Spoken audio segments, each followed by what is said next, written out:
Hi, besties.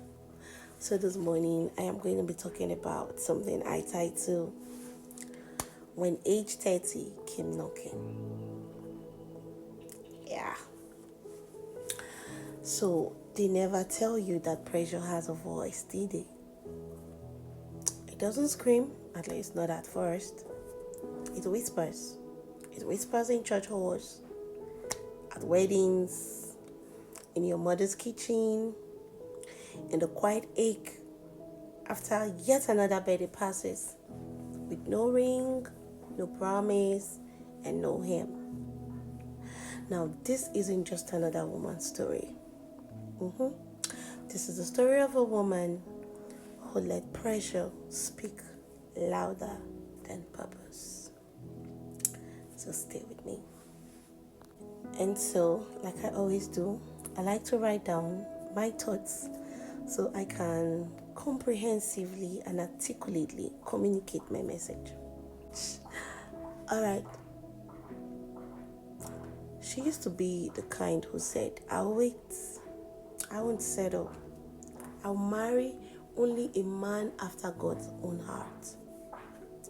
She prayed both prayers.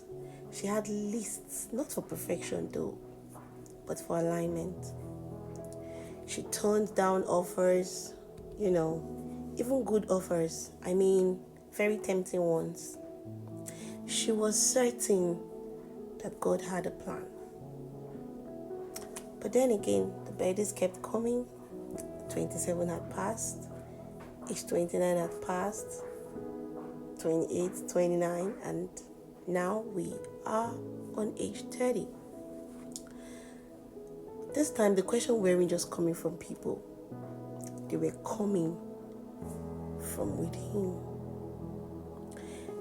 She didn't fall in one day, of course not. It began with comparison. Scrolling through social media, watching proposal videos, with bridesmaid dresses stacked all over her wardrobe, with none in white for her. And then the calls kept coming. Madam, you're too picky. What is your problem? Don't you know that time is going? Age is no longer on your side. Even unbelievers are getting married. What are you waiting for? Auntie, pick one already. And then the subtle compromise. She started saying yes.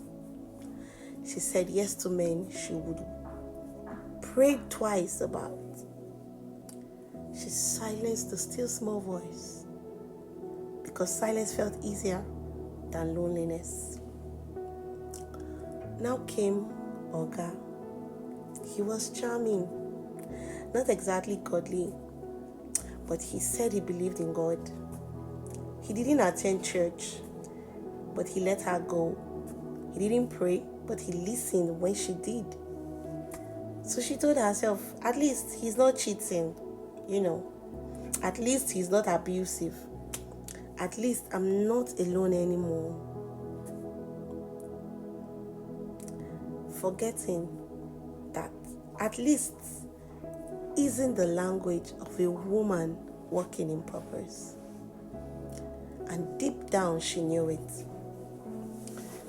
So one night, while alone in her room, she felt it again. That nudge, the Holy Spirit, quiet but firm, came again this time and warned her, this isn't me you are settling with, just so you know. But who cares? At this time, pressure had become louder than God. Fear had taken over the wheel.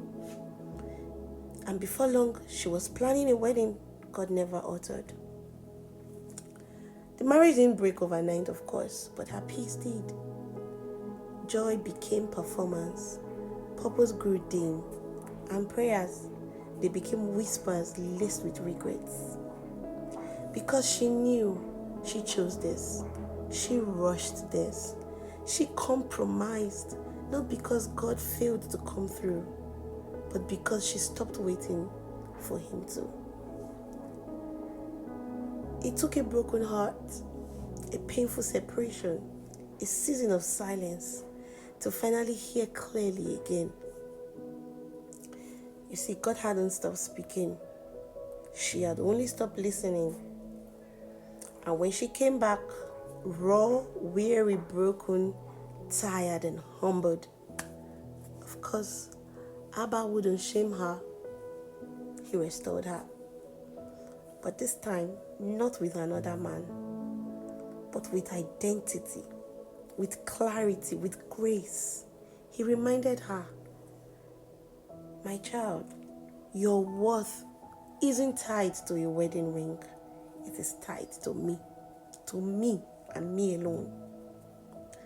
Now, for the woman feeling the pressure, trust me, I know those shoes. I have worn them. I know what it feels like. To the woman staring down 30 or 35 or 40, to the one questioning if maybe the word is right and God is slow, take a pause. Silence the noise in your heart and return to the one who wrote your story right before time began. Because when you choose pressure over purpose, you might get something, yeah, but it won't be what God meant for you. And remember, there is what is called the perfect will of God, and there is what is called the permissive will of God. Ask yourself, which would you rather? And remember, when love finds you again, because I know definitely it will, be the woman who waits well. Of course, not just with folded hands, but with faith that says, I'd rather be single in God's will than married outside of it. Now, if you've listened to me up to this point, I'd like for you to like this post, share with your friends, repost with your friends, leave a comment for me, and subscribe to my YouTube channel, which I call Mrs. My Relationship Stories. Thank you, and see you in my next episode. Bye-bye.